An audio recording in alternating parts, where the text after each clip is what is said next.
lift. Big snatch.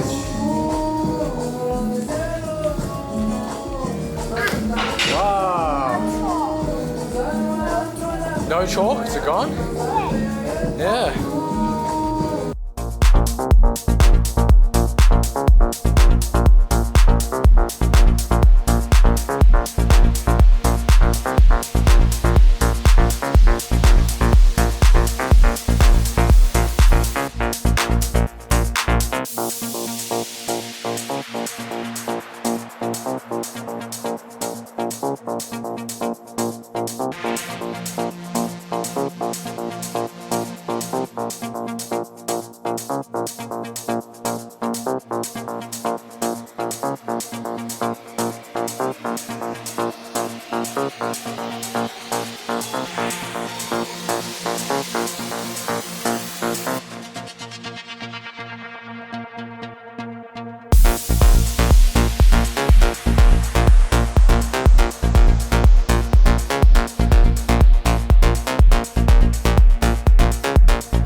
So we're on another day of this vlog. The camera cut off. We ran out of battery in yesterday's video, but Mona did her CrossFit sessions, and then we finished with bike sprints. I did just some lifting that you saw, and then some bike sprints as well. And today we're doing some lifting. Mona's doing some power snatches. Power snatch plus full snatch. Okay, there we go. A little complex. I'm going to squat with some blood flow restriction for my hips and my knees, and then I'll probably do some light power snatch off the blocks, just so I don't practice not jumping as high, and then I'll probably do some upper body, because those pulls yesterday were killer. So hopefully we can get everything in on this one battery.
So if you keep going down south, there's on the left-hand side, there's a shopping center. I think there's like a Thai food restaurant. Yeah, there's like a ding. Okay guys, so James and I are going to answer some viral Q&A questions. Are they? Yes, what people are searching and what most people want to know, especially when it comes to the fitness industry and as busy parents. Okay, so I'm gonna ask James the first question, which is, how do you actually find time to work out with kids and a full-time job? Well, a home gym makes it easier, and we tend to prioritize our training over a lot of other things, so we make sure we get it done, and then we also make sure that we only have one or two main things we need or want to get done in the session, so it's not overwhelming. So if it is only 30 minutes, that's fine, because we can get the main work done, and if we have more time, then we can do extra stuff, but that's not important like the main stuff in the session. So it makes it less stress and less anxiety to get stuff finished. I also find that what's made the biggest difference for us, And then being in the gym with us. is bringing the kids into the gym with us, because we actually get to spend time with them. They see us work out. Mia copies everything that we do, so it like doubles up as like a play date. As I've seen in this vlog, her doing block snatches. As you'll see, Mia will do block snatches. In the CrossFit, she does the CrossFit workouts with me. Yeah, and your food. Yeah, and she has food. Make sure that if you do take your kids, you have food. She means her food toys. Oh, she has her food toys, and then she has her snacks, and then she has her Nunu, which is her milk. Same with Odin, and we take it back and play. So yes, it's a lot of like taking things with, but it's become so part of the routine that we just load the car up. We don't think about it. We don't procrastinate.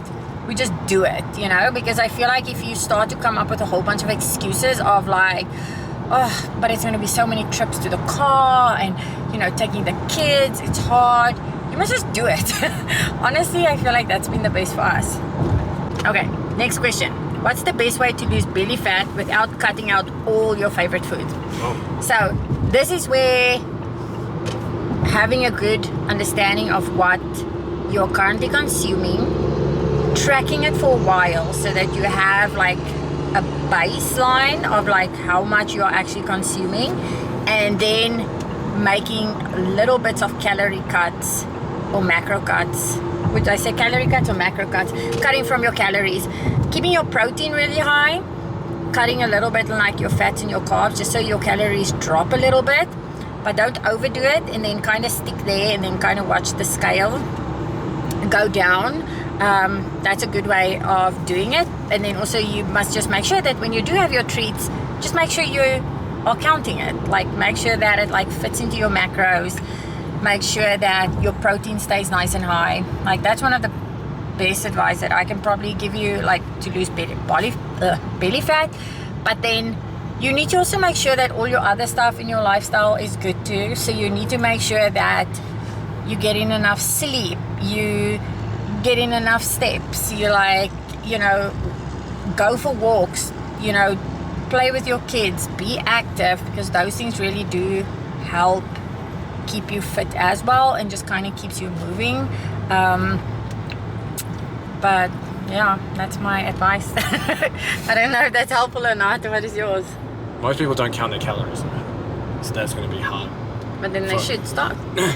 Another thing you can do that's really easy is just turn all your full calorie or full sugar drinks and condiments to the 0 calorie drinks and condiments. Oh yeah.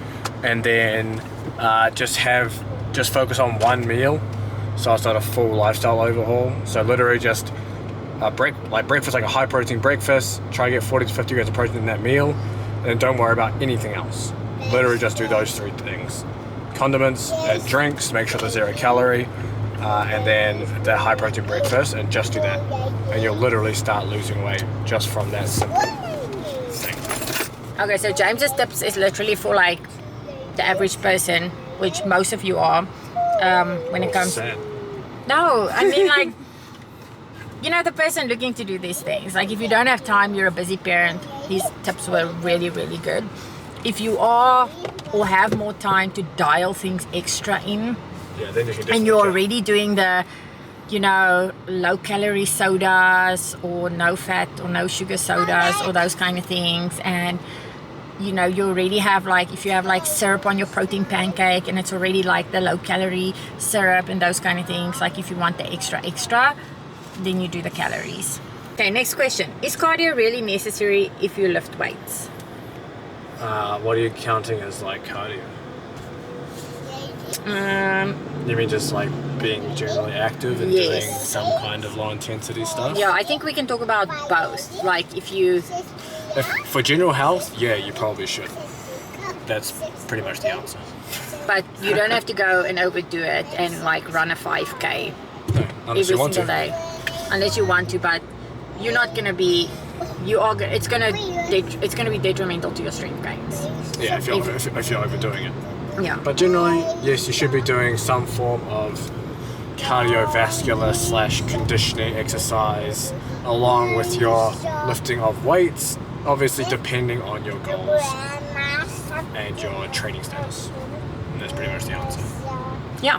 And ways to be able to do it is go for walks in the morning. We take Iliko for long walks in the morning, and take your kids, go play, be outside. If you work, instead of just sitting all the time, the in thing that's been going around is people being on those walking treadmills.